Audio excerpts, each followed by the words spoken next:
있습니다.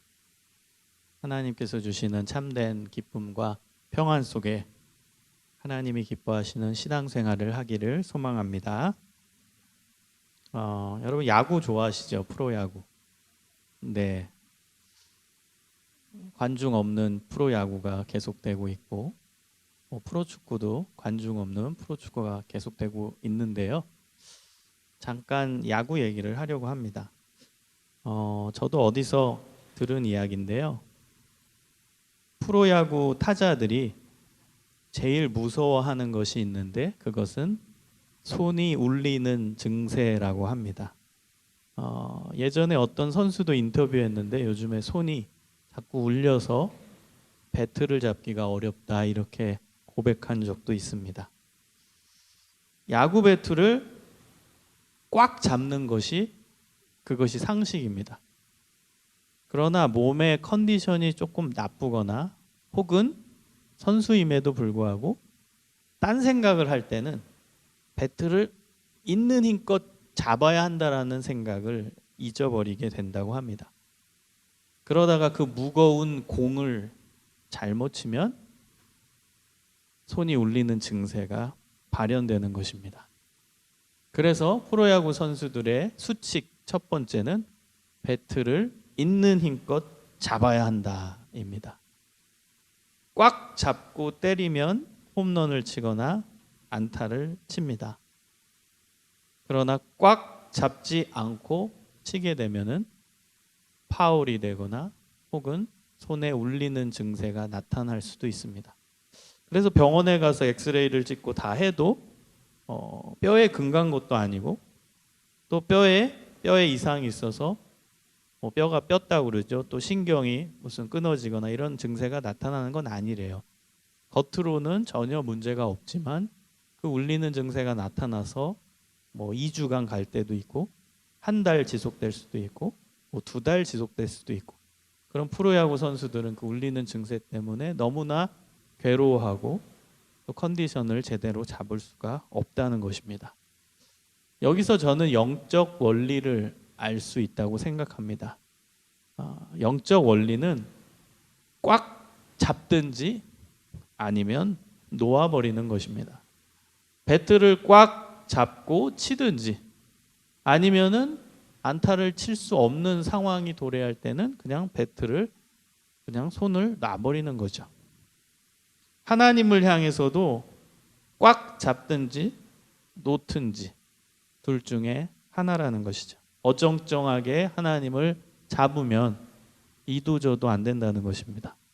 손이 울리는 증세가 발현되는 것처럼 우리의 신앙에 울리는 증세, 우리 신앙에 의심이 들어오는 증세, 우리의 신앙에 먹구름이 끄는 증세, 우리의 신앙에 사탄이 공격하는 증세가 나타난다는 것입니다. 성경도 동일하게 이야기를 합니다. 차든지 덮든지 하라. 둘 중 하나입니다. 미지근하면 안 된다라는 거예요. 중간지대는 없다는 거예요. 여러분 우리는 근데 중간지대에 사는 신앙인들이 상당히 많아요. 차갑지도 않고 뜨겁지도 않고 미지근한 상태. 한쪽 발은 하나님을 향해 한쪽 발은 세상을 향해. 세상 가치도 좋고 하나님 가치도 좋고 세상 친구들도 좋고 하나님과 함께하는 사람들도 좋고 두 쪽 다를 선택하는 걸 굉장히 좋아하죠. 편하게 생각합니다. 주일날 놀러 가는 것도 필요하고 그러나 예배도 드려야 하기 때문에 그래서 온라인 예배를 놀러 가서 하기도 하는 이게 중간지대죠. 그냥 두 가지를 다 좋아하는 거예요. 주일날 친구들이랑 어디 산에 놀러 가고 싶은데 예배도 드려야 되고 어떡하지? 그래 우리나라에서 드리는 예배 중에 가장 빨리 드리는 예배 찾아보자. 와 6시 반 예배가 있네. 이 교회 일부 예배 드리고 친구들이랑 산에 가야지. 이것이 중간지대입니다. 중간지대. 두 개를 다 선택하고 싶은 거죠. 두 개를 다 놓치고 싶지 않은 것이죠. 여러분 오늘 본문이 담긴 이사야서 55장을 보면 참 감사한 장이라고 생각을 합니다. 왜냐하면 이사야서 55장은 인간을 향하신 하나님의 사랑, 인간을 향하신 하나님의 긍휼하심이 나와 있기 때문입니다. 너무나 감사한 장입니다. 여러분, 이사야서는 예언서입니다. 이사야, 예레미야, 에스겔, 이 세 책을 3대 예언서라고 얘기합니다. 여러분, 예언은 잘못할 때 오는 거예요. 그래서 이사야, 예레미야, 에스겔의 배경은 남유다가 망할 때입니다. 물론 이사야는 스펙트럼과 역사가 길지만 중요한 내용은 남유다가 멸망할 때 예언이 집중되어 있는 것입니다. 북이스라엘은 이미 망했어요. 위에 있었던 북방에 있던 아수르라는 나라에 의해서 북이스라엘은 이미 망했고요. 이제 남유다는 망할 징조가 벌써 많이 보여지고 그 위에 아수르에 뒤이어서 바벨로니아 제국이 건설되고 굉장히 부흥되는 시기였습니다. 그리고 바벨론이 아수르를 이제 흡수 통일하면서 엄청난 세력을 확장하고 있을 때였습니다. 이미 북쪽에 우리 동족 이스라엘은 이미 망했고요. 그럼 여러분, 남유다의 상황에서 어떻게 해야 되죠? 하나님을 찾아야죠. 하나님, 우리의 동족 북이스라엘이 망했습니다. 우리도 지금 위협을 받고 있습니다. 북방 민족들이 우리를 쳐들어오려고 합니다. 그러면 단순합니다. 여러분, 성경은 정치적인 관점에서 하나님이 얘기하지 않아요. 북쪽의 바벨론이 커지고 있구나. 그 나라가 강대국이다. 너넨 약소국이나 그러니까 이제 항복해라. 이러한 정치적 관점으로 하나님은 얘기하지 않습니다. 하나님은 뭐라고 얘기하세요? 너네가 지금 힘드니 하나님을 찾아라. 너네가 힘든 이유는 하나님을 놓고 있기 때문이다. 하나님께 돌아가라. 이것이 하나님의 메시지예요. 그럼에도 불구하고 남유다 백성들은 하나님께 돌아가지 않았습니다. 계속 머리를 굴리는 거예요. 정치적 역학관계 속에서 우리가 살아가야 할 것이 무엇일까? 우리가 어떻게 살 수 있을까를 고민하기 시작합니다. 그러다가 눈 돌린 나라가 바로 이집트입니다. 이집트는 그 당시에 아래쪽에 강대국이었죠. 그래서 이집트한테 사신을 보내고 조공도 바치면서 우리 좀 도와주세요. 우리 도와줘서 저 북방의 민족이 내려올 때 지켜주세요. 하나님은 계속 말씀하십니다. 정치적으로 하지 말아라. 그게 너희들의 해결책이 아니다. 이집트를 의지하지 말라. 하나님을 의지하지 마. 하나님을 의지하고 이집트를 의지하지 말라. 지속적으로 하나님은 말씀하십니다. 그런데도 남유다 백성들은 듣지 않습니다. 망할 수밖에 없는 거예요. 여러분, 이사야, 예레미야, 에스겔에서 나오는 남유다의 죄를 목록을 한번 만들잖아요. 이건 입에 담을 수도 없는 너무 악한 짓을 많이 했어요. 자, 몇 가지만 얘기해 볼까요? 남유다가 지었던 죄. 망할 때 지었던 죄예요. 그런데도 하나님은 기대를 갖고 있는 거예요. 얘네들이 내 백성이니까 돌아올 것이다라는 기대를 가지고선 희망을 주시고 기회를 자꾸 주시려고 하는데 이들의 현실은 어땠냐? 얼마나 무서운 죄를 하나님 앞에 저질렀냐면 첫 번째, 이제 우상숭배의 죄를 저질렀죠. 근데 그 우상숭배가 여러분이 생각하는 그 정도의 우상숭배가 아니에요. 남유다 백성들이 제일 많이 이제 우상숭배에 빠졌던 그 우상의 내용이 바알이에요. 바알과 아세라. 이거는 남신 여신입니다. 바알과 아세라 우상에게 빠졌어요. 굉장히 깊이 빠졌습니다. 더 나쁜 죄는 뭐였냐면 하나님도 한쪽으로는 섬기고 바알과 아세라는 마음으로 더 섬기고 두 개를 다 받아들였다는 겁니다. 그래서 예루살렘 성전에 하나님을 믿는 예배당이잖아요. 거기에 바알과 아세라 우상도 놓아놨어요. 말도 안 되는 일이죠. 11시 예배는 하나님께 드리고 같은 장소에서 2시 예배는 바알과 아세라 우상을 창고에서 내어가지고 여기 세워놓고선 예배 드렸다는 거예요. 두 예배를 다 드렸어요. 이게 남유다의 영적 상태였어요. 이뿐만이 아닙니다. 이집트 사람들이 섬기던 라. 여러분, 라는 태양입니다. 이집트어로. 그래서 태양의 아들이 람셋. 람세스. 여러분 아시죠? 람셋이 이제 왕이잖아요. 이집트의 왕. 태양신의 아들이란 뜻이에요. 태양신이 라거든요. 라. 그 태양신을 섬겼어요. 이 남유다 사람들이. 그래서 동방을 향해서 동쪽을 향해서 이제 태양이 뜨는 곳이잖아요. 거길 향해서 절했어요. 제사장들이. 태양신 섬기느라고. 여러분, 하나님을 섬기고 하나님께 예배하고 하나님의 일을 하는 제사장이 태양신도 섬겼다는 거예요. 말 같지도 않죠. 그런 엄청난 죄를 저지릅니다. 이뿐만이 아닙니다. 그 주변 나라가 믿었던 모압, 에돔, 암몬이 믿었던 신들을 다 섬깁니다. 몰록신, 밀곰, 말돈, 그모스. 엄청나게 무서운 죄를 범한 거예요. 여러분, 심지어는 이 몰록신 같은 경우는 이제 모압의 신인데 어떻게 제사를 드렸냐? 인신 제사를 드렸어요. 사람을 태워서 죽이면서 자신들의 신앙의 헌신을 보여준, 여러분, 하나님이 제일 경멸히 여기는 죄였어요. 하나님은 절대 그런 제사를 요구하지 않으십니다. 그런데 고대 근동 지방에서 몰록신 같은 경우는 사람을 죽이면서 제물을 바치던 풍습이 있었어요.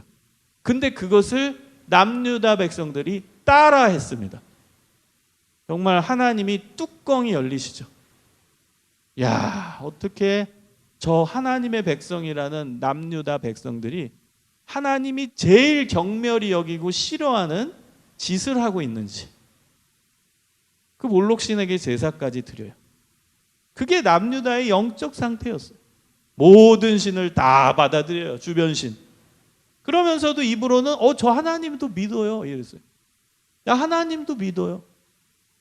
그뿐만이 아닙니다. 이 영적인 죄는 어떤 죄로 연결되었냐? 사회적인 죄와 연결이 됩니다. 여러분, 영적 타락은 사회적 타락과 연결됩니다. 직결됩니다. 남유다 백성들이 그걸 정확히 보여줬어요. 사회에서는 강자가 약자를 착취하고 약자를 괴롭히고, 사회 시스템, 사회 구조가 약자가 죽는 시스템을 만든 거예요. 그리고 강자는, 그 당시 강자들은 영적 리더들이거든요. 제사장 그룹, 그 제사장 그룹이 그 당시에는 가장 엘리트고 갑질하는 인간들이었어요. 제일 가진 자였어요. 근데 그들이 오히려 하나님의 말씀대로 약자를 보호하고 그들의 생명을 지켜야 함에도 불구하고 약자를 죽이고 약자를 가두고 약자를 괴롭히고 약자가 억울하게 만드는 사회 시스템과 문화를 만들어 놨다는 거예요. 하나님 보시기에 무서운 죄였죠. 왜냐하면 여러분, 성경을 전체적으로 조망해 보면, 구약 성경을 보면 끊임없이 나오는 법이 하나 있는 게, 그게 약자 보호법입니다. 여러분, 우리 하나님은요, 약자를 보호하십니다. 신약도 약자 보호가 적용이 계속되지요. 예수님이 이 세상에 오셔서 약자와 함께 하시잖아요. 이게 하나님의 마음이에요. 약자 보호법은 구약서부터 신약까지 계속 나오는 겁니다. 하나님은 약자에게 먼저 다가가시고 그들을 배려하시고 그들을 품으시고 그들의 아픔에 눈물을 같이 흘리시고 그들의 힘든 부분을 감싸 안아주시는 하나님, 그것이 성경 전체에 나오는 하나님이에요. 그런데 하나님의 말씀대로 살아야 할, 모범을 보여야 할 제사장들이 오히려 본인이 가진 자가 돼서 약자를 억누르고 괴롭히고 힘들게 하고, 그리고 어떤 일이 있었냐? 재판을 하는데요, 돈 받은 사람에게만 좋은 재판 결과를 주는 거예요. 그 가난한 사람은 계속 억울한 거예요. 판결이 이길 수가 없는 거예요. 무조건 지게 돼 있어요. 가난한 사람. 재판을 할 때 돈 있는 사람이 재판장한테 뇌물을 주거든요. 그러니까 당연히 돈 받고서 무조건 가진 자, 돈 낸 사람 이기게 만드는 거예요. 그러니까 가난한 자는 낼 돈이 없으니까 계속 지는 거예요. 억울한 거죠. 그게 남유다 사회였어요. 여러분, 하나님이 보시기에 남유다는 망해야 되는 거예요. 망해야 되는. 이런 나쁜 짓을 그냥 계속 일삼는 나라가 하나님의 백성이라고 자부했던 남유다였어요. 망할 수밖에 없는 사회였죠. 망할 수밖에 없는 영적 상태였죠. 그런데요, 이사야 선지자가 계속 얘기하는 거예요. 너네 죄는 이렇다 이렇다 이렇다. 제가 지금 얘기한 거 다 얘기해요. 그리고 나서 하나님께 돌아와라. 아직 하나님은 너희들에게 기회를 주길 원한다. 이게 하나님 마음이라는 거예요. 하나님도 참 용서가 많으신 분이에요. 참 마음이 넓으신 분이에요. 계속 기회를 주세요. 저도 예언서를 깊이 있게 보면요, 제가 하나님이라면 용서 안 했을 것 같아요. 진짜 무서운 죄, 하나님 제일 싫어하는 죄만 다 짓고 있거든. 용서 안 했을 것 같은데 하나님은 너 제발 정신 차려, 정신 차려. 위협도 하시는 거예요. 한마디로 표현을 하면 이래요. 너 말 안 들을래? 말 안 들을래? 너 죽는다. 너 말 안 들으면 너 망한다. 그러다가도 좀 들어줘, 부탁도 하고 또 빌기도 하고, 야 제발 나한테 돌아와. 너네 죄를 좀 이제 내려놓고 제발 옳은 길로 와. 제발. 야 안 돌아와? 야 너 망한다, 망한다. 이게 하나님의 감정을 제가 표현해 본 거예요. 이사야에서 나타나. 위협도 해봤다가 무섭게도 해봤다가 돌아오라고. 그런다 해도 또 이제 애원하기도 하고 돌아 좀 와줄래? 한번 내 말 좀 들어볼래? 이게 하나님의 감정이에요. 결론은 하나님은 돌아오기를 원하시는 것이죠. 그리고 나서 55장에 보면 엄청난 걸, 이런 분위기 속에서 엄청난 걸 선포하시는 거예요. 엄청난 거. 55장 1절을 보세요. 오호라 너희 모든 목마른 자들아 물로 나아오라. 돈 없는 자도 오라. 너희는 와서 사 먹되 돈 없이 값없이 와서 포도주와 젖을 사라. 여러분, 이게 은혜입니다. 제가 은혜에 대해서 설교를 했죠. 2주 전에 했나요? 공짜 선물? 공짜 선물이에요. 은혜예요. 자, 다 와라. 목마른 자 와. 돈 없는 자도 와. 다 줄게. 포도주와 젖을 그냥 다 줄게. 값없이 다 줄게. 돈 없이 다 줄게. 이게 은혜입니다. 이게 공짜 선물입니다. 이것이 복음입니다. 하나님께서 55장 딱 시작하면서 공짜 선물을 먼저 제시하는 거예요. 얘들아, 내 마음을 알겠니? 나는 너희들에게 공짜 선물을 주기를 원해. 나한테 돌아올래? 이제 하나님은 공짜 선물까지 약속하세요. 구원을 줄게, 공짜 선물을 줄게, 은혜를 줄게. 그러니까 나한테 돌아와. 너네는 지금 목마르고 있어. 영적으로 목마른 상태야. 너네는 지금 망할 수밖에 없는 목마른 상태야. 그렇기 때문에 나한테 돌아와야 돼. 어떤 조건도 필요 없어. 그냥 돌아오기만 하면 돼. 공짜야. 그냥 돌아오면 내가 다 받아줄게. 공짜야. 이것을 선포하시는 거예요. 이게 하나님의 마음이에요. 얼마나 좋은 하나님이십니까? 제가 전이해를 다 설명드렸죠? 지금 남유대 상태가 어떤지? 그런 대상을 향해서 공짜야 와, 공짜야 다 해줄게 이러고 있으시는 거예요. 하나님이. 우리 하나님 얼마나 좋은 하나님이십니까? 만약에 이스라엘 백성들이 엄청 말 잘 듣고 예배도 잘 드리고 하나님만 신실히 섬기는 상태에서 공짜야 와, 공짜야, 이거는 이제 이해가 가죠. 그런데 지금 남유다의 상태는 이게 아니라니까요. 온갖 죄를 다 짓고 나쁜 거, 제가 방금 설명한 거 다 하고 있는 상태에서 하나님이 공짜야 올래? 은혜를 줄게, 받아줄게. 이건 엄청난 사랑이죠. 말로 표현할 수 없는 사랑이죠. 아가페 사랑이죠. 무조건적인 사랑이죠. 그리고 말씀하십니다. 이사야 55장 6절에 보면 너희는 여호와를 만날 만한 때에 찾으라. 가까이 계실 때에 그를 부르라. 하나님께서 복받는 비결을 말씀하십니다. 나를 만날 만할 때 찾아. 가까이 있을 때 불러. 여러분, 만날 만할 때에 찾으라. 이건 뭐예요? 지금이 하나님을 만날 때라는 뜻입니다. 지금이 하나님을 찾을 때라는 뜻입니다. 지금 기회를 놓쳐버리지 말라는 것입니다. 여러분, 제일 좋은 신앙은 지금 신앙입니다. 저는 그렇게 생각해요. 제일 좋은 신앙은 지금 신앙. 지금 결단하는 신앙입니다. 여러분, 지금 결단하면 돼요. 지금이 하나님을 만날 때입니다. 다음으로 미루지 마세요. 또 과거에 얽매이지 마세요. 신앙인들을 만나보면은 둘 중 하나예요. 과거에 얽매여 있든지, 저는 죄가 많은데요. 저는 문제가 많은데요. 저는 하나님과 지금 뭔가 지금 관계가 좀 안 좋은데요. 그래서 더 안 찾아. 그리고 어떤 사람은 나중에 찾을게요. 지금 바빠서요. 제가 지금 회사가 너무 급해서요. 예배, 제가 좀 회사 안정이 되면 그때 나갈게요. 나중 신앙. 다 나쁜 거예요. 과거에 얽매여 있는 신앙도 기독교적인 신앙이 아니에요. 자꾸 나중에 한다. 우리 인생에 나중에 어디 있어요? 보장이 안 돼 있는데. 그것도 좋은 신앙이 아니에요. 제일 좋은 신앙은 지금 신앙이다. 지금 결단하는 신앙. 지금 결심하는 신앙입니다. 다음으로 미루지 마세요. 하나님을 찾을 때는 지금입니다. 지금 하나님을 찾으십시오. 여러분, 지금 하나님을 찾으세요. 과거에 저 힘들어서 괜찮아요. 지나갔어요. 이제 찾으면 돼요. 미래에 저 나중에 안정이 되면 아닙니다. 지금 찾으세요. 지금 신앙이 좋은 신앙이에요. 고린도후서 6장 2절에 보면 지금은 은혜 받을 만한 때요. 보라, 지금은 구원의 날이로다. 지금이 은혜 받을 때, 그리고 지금이 구원의 날입니다. 여러분 앉아있는 이 예배 시간이 구원받을 때고 지금이 은혜 받을 때입니다. 다른 때가 아닙니다. 지금이 중요해요. 지금 예배, 지금 기도, 지금 하나님을 찾는 것. 여러분, 오늘 이사야 선지자가 하나님의 말씀을 대언하고 있어요. 하나님께서 우리에게 가르쳐주고 있는 기도의 내용 두 가지를 말씀드리겠습니다. 그 첫 번째는 하나님께 나의 삶 전체를 맡기는 기도예요. 하나님을 찾는데 하나님께 나의 삶 전체를 맡기면서 찾는 거예요. 두 번째는 하나님께 나의 삶을 내려놓는 기도를 하는 거예요. 하나님께 나의 삶을 내려놓으며 하나님을 찾는 겁니다. 두 가지 말씀드렸어요. 나의 삶 전체를 하나님께 맡기는 기도, 그리고 하나님께 나의 삶을 내려놓는 기도예요. 자, 6절을 보세요. 6절을 보시면 부르라라고 나오죠. 가까이 계실 때에 그를 부르라. 여러분, 이 부르라를 이 히브리어 원어로 보잖아요. 그럼 던지라로 나옵니다. 하나님께 부르라. 하나님을 부르라. 돌려 얘기하면 하나님께 던지라. 뭘 던지는 거예요? 나를 던지는 겁니다. 여러분 상상을 해보세요. 막 이제 달려가는 거예요. 그리고 이제 어린 시절에 이제 엄마가 이제 저기 있어요. 그럼 엄마한테 가가지고 엄마 하고 딱 던지는 거예요. 내 몸을, 내 삶을. 그럼 엄마가 딱 안아주고 받아주는 거죠. 여러분, 이 내용이에요. 하나님께 던지는 거예요. 기도는 하나님께 나의 삶을 던지는 거예요.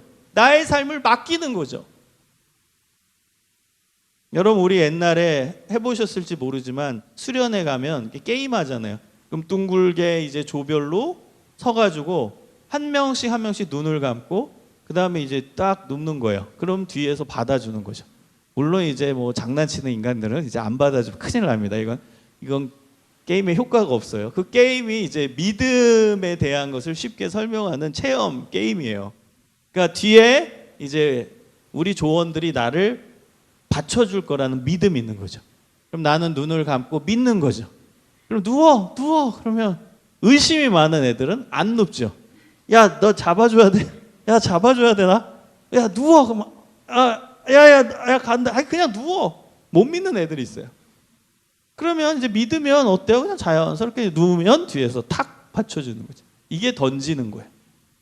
뒤에서 하나님이 나를 받쳐주고 계신다. 나의 삶을 힘을 빼고 하나님 받아주세요. 내 몸을 맡기는 거. 이게 던지다. 그리고 오늘 본문의 부르라의 의미입니다. 여러분, 어떤 기도를 해야 됩니까? 나의 삶을 하나님께 맡기는 기도를 해야 돼요. 나의 삶을 하나님께 던지는 기도를 해야 돼요. 하나님, 저의 삶을 의탁드립니다. 어려운 용어로. 하나님, 저의 삶을 하나님께 맡겨드립니다. 하나님, 저의 삶을 하나님께 올려드립니다. 저의 삶과 함께하여 주옵소서. 전적인 신뢰죠. 여러분, 신뢰가 없으면 맡길 수 없어요. 여러분, 우리 돈도 은행에 맡기잖아요. 근데 은행을 전혀 못 믿는 사람은 저축하겠어요? 맡기겠어요? 못하죠. 맡기려면 신뢰해야 돼요. 신뢰가 없으면 맡길 수가 없는 겁니다. 여러분, 하나님을 신뢰하는 기도를 하세요.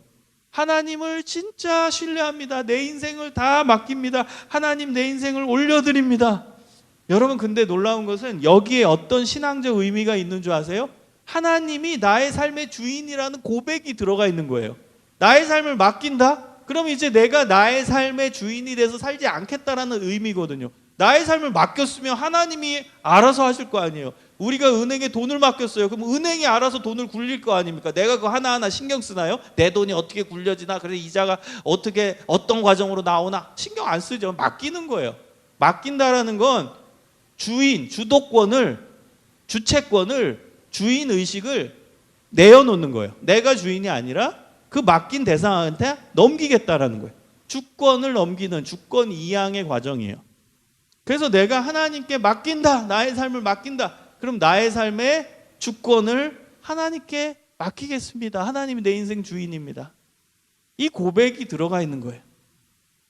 여러분, 이 기도를 드려야 됩니다. 신앙은 하나님께 내 인생을 맡기고 하나님께 내 삶을 인도해 달라고 의탁하는 것입니다. 그것이 신앙입니다. 내가 내 삶의 주인이 되고 그 다음 하나님한테 하나님 내 삶에 맞추세요. 이거는 신앙이 아니죠.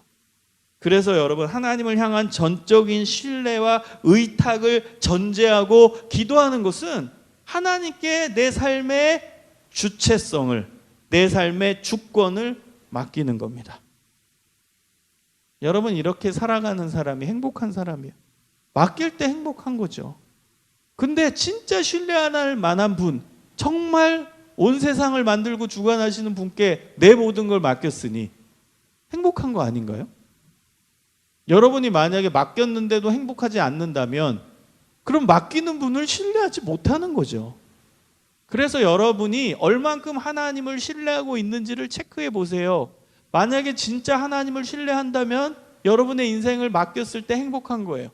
그러나 신뢰하지 못하면 맡겨도 찜찜한 거죠. 맡겨도 맡긴 것 같지 않게 느껴진다든가 행복하지 않는 거예요. 그래서 여러분 항상 하나님께 매 순간 나의 삶의 주권을 올려드리고 하나님 신뢰합니다. 하나님 의지합니다. 하나님 의탁합니다. 저의 삶을 인도하여 주시옵소서. 그 기도를 해야 됩니다. 지금 코로나19 시기에 여러분이 정말 귀하게 또 간절하게 또 시간을 내어 우선적으로 해야 되는 기도는 하나님께 내 삶을 맡겨드리는 기도입니다. 하나님께 내 삶을 맡겨요. 내 삶을 인도해달라고, 내 삶을 도와달라고, 내 삶의 주인 되달라고 기도하셔야 돼요. 여러분 인생길을 주관하시는 분은 하나님이십니다. 여러분 믿으세요? 여러분 지금 전 그런 생각을 해요. 그러니까 지난주에도 세미나 한 3개를 인도했는데 다 제가 주제 중에 하나가 뭐였냐? 꿈이었어요. 꿈. 여러 이제 내용 중에 그 마지막 부분이 이제 꿈에 대한 부분을 어떻게 청소년들에게 그리고 청년들에게 또 다음 세대들한테 전할까? 이게 이제 주제의 하나였는데 저는 그런 생각을 합니다. 지금 시기에 지금 이런 전염병이 창궐하는 시기에 우리의 개인적인 욕망과 꿈이 무슨 의미가 있습니까? 우리 아이들이, 우리 청소년들이, 여러분 청년들이, 지금 대학생들이 열심히 꿈을 꾸고 있잖아요. 제발 전제는 허무주의에 빠지지 마세요. 제 얘기 듣고. 저는 지금 신앙의 본질을 얘기하는 거예요. 자, 다시 생각해 보세요. 나에게 엄청난 비전이 있고 엄청난 꿈이 있고 엄청난 야망이 있고 엄청난 10년, 20년 계획이 구체적으로 세워져 있어도 무슨 의미가 있어요? 예를 들어서 확진 한 번 됐어요.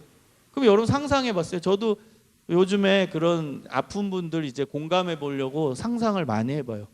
내가 만약에 확진이 되면, 우리 가족 중에 한 명이 확진이 되면 어떻게 될까? 바로 격리죠. 이게 무서운 게 뭐예요? 가족도 못 만나죠. 격리되니까. 위문도 못 가요. 격리되니까. 만날 수도 없어요. 격리되니까. 그냥 한순간에 우리의 일상적 생활은 그냥 정지입니다. 그냥 일상적 삶이 끝나는 거예요. 한마디로. 내가 열심히 막 비전도 있고 재능도 있고 막 실력도 있고 막 엄청난 게 다 있어도 끝이야. 끝. 그냥 난 실려가서 그냥 격리돼서 엄마 아빠 뭐 아내 뭐 아들 딸 뭐 다 못 보는 거예요. 그냥 격리해. 끝. 그냥 나 혼자 외로운 싸움을 병상에서 하는 거예요. 그러면 그때 우리의 재능이 무슨 의미가 있고 우리의 실력이 무슨 의미가 있고 우리의 10년 20년 계획이 무슨 의미가 있냐는 거예요. 여러분 잘 생각해 보세요. 저는 물론 우리 현실 안에서 무슨 대학 입시가 중요하기 때문에 뭐 이 시기에도 지금 학원 가는 98% 다 오픈해서 열심히 지금 다 학생들 가서 공부하고 있는데 물론 현실이 있기 때문에 그런데 크게 더 넓은 세계에서 보면 더 넓은 관점에서 보면 그렇게 큰 의미가 있냐는 거예요.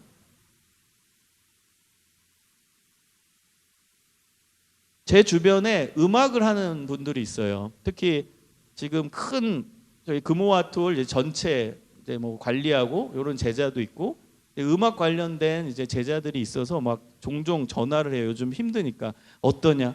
그럼 다 취소래요. 다 취소. 세계적인 음악가 오는 거 뭐 방 다 취소. 그래서 막 너무 힘들다는 거예요. 누구한테 전화해도 다 힘들어요. 음악하는 제자들한테도 전화하면은 뭐 조금 잘한 게 아주 잘하는 애들이 한두 명 있어요. 그럼 뭐 연주회를 그래도 1년에 한 달에 한 번쯤은 이제 초청받아서 하는 친구들이에요. 다 끊긴 거예요. 아무 데도 없대. 아무 데도 없대. 물론 우리의 희망은 이제 이 코로나가 끝날 거다. 치료제도 나오고 그 다음에 이제 예방주사도 나오고 해서 끝날 거라는 기대가 있기 때문에 버티고 있지만 만약에 안 나온다면 여러분 어떡하겠어요? 만약에 안 나온다. 아무리 연구해도 안 되더라. 계속 변이가 생겨서 안 되더라. 치료제도 안 되고 안 되더라. 어떡하실래요? 그럼 아무리 세계적인 뭐 바이올리니스트라고 해봅시다. 바이올린을 잘해요. 세계적인 바이올리니스트 때 자기 재능을 할 데가 없는 거예요. 할 수가 없죠. 전 세계 지금 다 막혀 있고. 세계적인 사람들 지금 연주회 다녀야 되거든요. 전 세계 돌면서 유럽에도 연주해야 되고 미국에도 가서 연주해야 되는데 다 막혔어. 아무 데도 갈 수도 없고 다 취소됐어.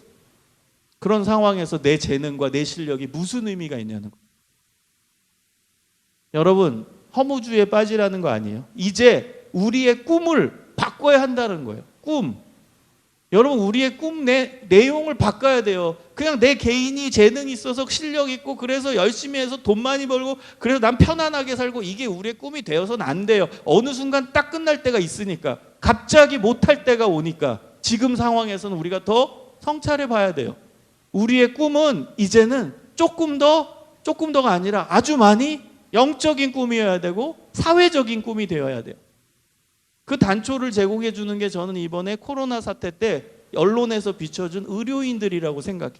땀 흘리는 의료인들의 사진. 고글 속에 자국이 난 깊이 파인 그 사진들 여러분 기억나요? 뉴스에 많이 나오죠. 땀 흘려가지고 땀에 쪄들어가지고 마스크 자국이 자욱한 그 얼굴. 저는 그게 우리가 꿈꿔야 되는 꿈이라고 생각합니다. 다른 사람을 위해 사랑하는, 하나님 사랑, 이웃 사랑을 실천하는 꿈, 하나님을 기쁘시게 하는 꿈, 생명을 살리는 꿈, 사회의 빛과 소금의 역할을 하는 꿈, 이 꿈이 우리가 꿈꿔야 되는 꿈입니다. 이젠 개인의 꿈이 중요하지가 않아요. 이제 개인의 야망이 중요한 시대가 아닙니다. 오히려 전 잘 됐다고 봅니다. 왜? 이게 성경에서 얘기하고 있는 꿈이니까. 하나님의 기쁨으로 살아가기 위한 꿈, 사회의 빛과 소금으로 살아가는 꿈, 생명을 살리는 꿈, 여러분의 꿈이 되시기를 소망합니다. 여러분, 제가 무슨 얘기하고 있는 거죠? 내 인생 아무리 계획해도 내 계획대로 안 될 수 있는 거예요. 몰라요. 여러분, 지금 시기에는 그저 하나님께 맡기는 거예요. 맡기고 하나님 내 인생 신실하게 인도해 주세요. 그 믿음을 갖고 사는 겁니다. 그러다 혹여나 아파요. 그럼 왜 아플까? 아니요. 하나님 신실하게 인도해 주시겠지. 믿음으로 나아가는 거예요. 아플 수도 있어요. 지금 여러분 코로나가 뭐 믿지 않는 자들만 걸립니까? 뭐 개척교회 목사님도 걸리고 다 걸리잖아요. 권사님도 걸리고. 그러니까 그냥 믿고 하나님께 맡기는 거예요. 그 믿음은 하나님이 나의 삶을 신실하게 인도해 주시겠지. 그러다가 만약에 아파, 그건 신실하게 인도해 주시지 않았다라는 게 아니에요. 신실하게 인도하시는 과정 중에 하나님의 뜻이 있는 거예요. 그러니까 그 뜻을 믿고 나아가는 거예요. 하루하루. 하나님을 의지하며 하나님께 내어 맡기며 하나님을 신뢰하며. 근데 그 힘은 어디서 오냐? 기도에서 오는 거예요. 하나님을 신뢰하는 거 신뢰해야지 거기서 오는 게 아니라 하나님을 신뢰하는 기도를 통해, 신뢰하게 해달라는 기도를 통해, 하나님께 맡깁니다라는 기도를 통해 그 에너지와 힘이 오는 것입니다. 여러분, 또 하나 우리가 기도해야 되는 내용은 하나님께 내 삶을 내려놓는 기도입니다. 나의 삶을 십자가 앞에 내려놓는 것입니다. 쉽게 얘기하면 하나님께 내 부족함, 내 연약함을 내어놓는 기도가 필요합니다. 7절을 보세요. 악인은 그의 길을, 불의한 자는 그의 생각을 버리고 여호와께로 돌아오라. 그리하면 그가 긍휼히 여기시리라. 우리 하나님께로 돌아오라. 그가 너그럽게 용서하시리라. 여러분, 악인 불의한 자는 다른 사람이 아닙니다. 남유다 백성만 얘기하는 게 아니라 바로 우리입니다. 우리. 로마서 3장 23절에 보면 모든 사람이 죄를 범하였음에 하나님의 영광에 이르지 못하더니 모든 사람이 죄를 범하였습니다. 모든 사람, 우리도 포함입니다. 악인, 불의한 자, 다름 아닌 우리입니다. 그래서 여러분, 우리의 연약함, 우리의 부족함, 우리의 죄를 다 내려놓고 하나님께 돌아가는 기도를 해야 합니다. 하나님께 내 연약함을 내려놓는 기도를 하는 거예요. 하나님께 내 죄를 회개하는 기도를 하는 것입니다. 왜 이 기도가 중요할까요? 아주 간단합니다. 하나님은 긍휼하신 분이시기 때문입니다.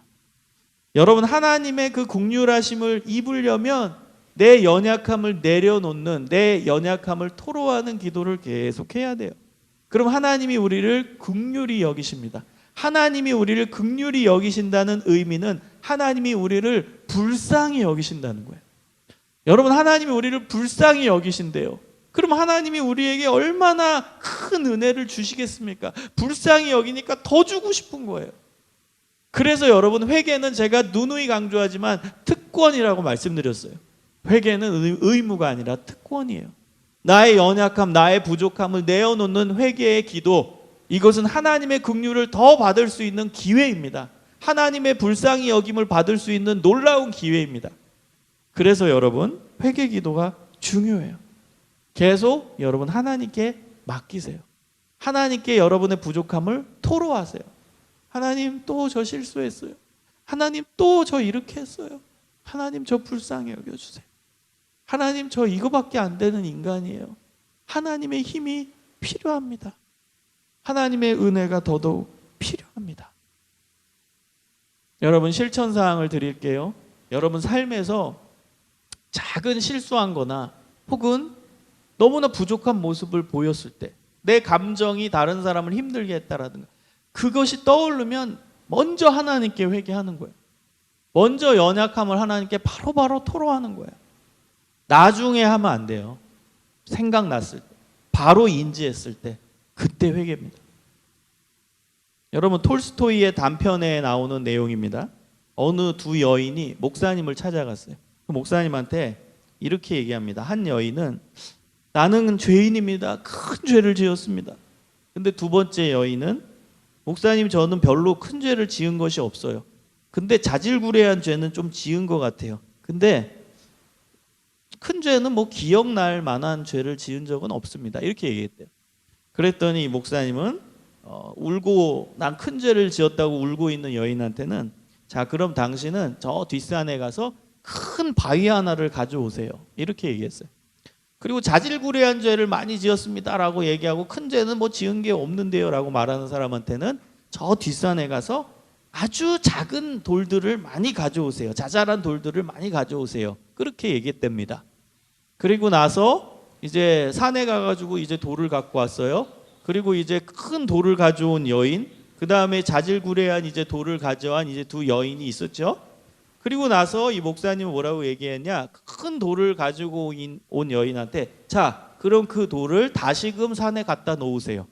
그랬더니 예, 알겠습니다 하고 그 돌을 가지고 온 자리에 그대로 갖다 놨어요. 근데 이제 두 번째 여인한테 이제 자잘한 돌을 여러 개 갖고 왔거든요. 자, 그럼 산에 본인이 가지고 온 돌을 있는 그 자리에 갖다 놓으세요. 했더니 이 여인이 머리를 긁적이면서, 이렇게 많은 돌을 어디서 가져왔는지 내가 어떻게 합니까? 이렇게 얘기했대요. 그때 이 목사님이 얘기했답니다. 자, 자질구레한 돌 어디다 갖다 놓을지 모르지요. 어디서 가져왔는지 모르지요. 우리의 일상적인 죄도 마찬가지입니다. 작은 죄, 일상적인 죄를 지었을 때 바로바로 회개해야지, 그렇지 않으면 내 죄가 뭔지도 모르게 됩니다. 톨스토이에 나오는 이야기입니다.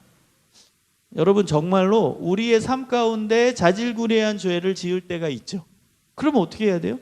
바로 깨달으면 즉시 회개하는 거예요. 형식적 회개가 아니야. 하나님, 저 이것도 지었어요. 우리의 회개가 너무 아주 형식이 됐어요. 그게 아니에요. 여러분, 회개에는 감정이 들어갑니다. 그 감정은 어떤 감정? 안타까운 감정이죠. 하나님, 저 또 실수했어요. 하나님, 저 이거밖에 안 돼요. 저는 왜 이 똑같은 실수를 반복하죠? 하나님, 저는 이렇게 연약한 죄인입니다. 용서해 주세요, 하나님. 바로바로 회개하십시오. 그게 실천사항입니다.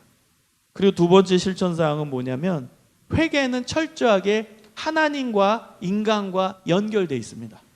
여러분, 기독교 신앙은 위로는 하나님과의 관계, 수평적으로는 인간과의 관계가 밀접하게, 아니 붙어 있습니다.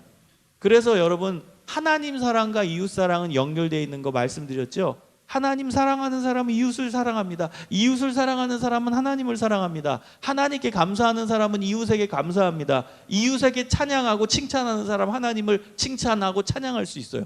이게 연결되어 있습니다. 여러분, 회개도 마찬가지입니다.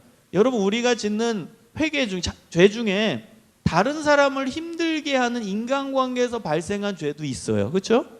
뭐 의견 충돌이 돼가지고 내가 큰 소리를 쳤다라든지 분노를 냈다든지 그래서 상처받았다든지 상대방이, 그리고 나서 이제 내 방에 왔을 때, 내 사무실에 왔을 때 내가 잘못했네?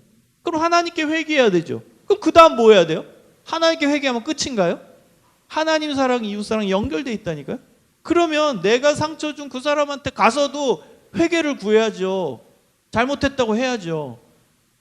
근데 우린 이 두 번째 후자가 빠져 있어요. 한국 기독교인의 가장 큰 문제입니다. 하나님께만 회개하야. 근데 하나님께 회개한 사람은 사람과의 관계에서도 회개한다니까요. 그건 자동입니다. 여러분, 성경에서 제가 조금 전에 얘기했죠. 영적인 죄는 사회적인 죄와 연결된다고. 내가 영적으로 죄 지었어요? 그럼 사회적인 죄는 뭐예요? 인간관계 죄예요. 사람 사이에서 갑질하고 인간관계 죄예요. 약자 힘들게 하고 인간관계 죄예요. 그러면 회개라는 건 하나님께 회개하고 동시에 내가 괴롭힌 대상, 내가 상처 준 대상한테 가서 용서를 구해야죠. 그래서 실제적으로 그 에스겔서에서 보면 이런 구절이 나옵니다. 내가 하나님께 범죄했습니다. 그리고 하나님께 회개해요. 그리고 나서 이제부터는 어려운 사람한테 이것도 하고 이것도 하고 이렇게 베풀겠습니다라는 회개의 구체적인 내용이 나옵니다. 에스겔서에. 이 연결돼 있다는 거예요. 여러분, 옛날 영화지만 밀양 아시죠? 저는 그게 너무 강렬해가지고 잊혀지지가 않아요. 밀양, 전도연이 주연이었던 그 영화. 그 영화가 기독교의 회개의 가벼움을 정확하게 표현해주고 있잖아요. 우리가 잘못 실천하고 있는 회개를 아주 적나라하게 보여주는 영화잖아요. 그 전도연 분, 그 영화에서는 어떤 이름인지 제가 기억이 안 나는데 이제 전도연이 연기한 그 엄마. 그런데 아들이 이제 유괴됐잖아요. 그리고 죽어요. 그리고 유괴범이 잡혀가지고 감옥에 가잖아요. 그런데 이제 유괴범이 감옥에서 뭐 신앙생활을 하게 됐나 봐요. 하나님을 믿게 됐나 봐요. 이제 전도연도 밖에서 힘들어하다가 전도를 받아서 교회에 가요. 그리고 나서 하나님을 만나요. 그리고 나서 하나님의 용서를 알게 되면서 내가 내 아들을 죽인 그 범죄자를 용서하겠다라는 마음을 가지게 됩니다. 그러면서 마음이 평안해져요. 그리고 내가 그 교도소에 가서 나의 아들을 죽인 그 무서운 범죄자를 직접 말로 용서하겠다라고 용기를 내서 한 걸음 한 걸음 교도소로 갑니다.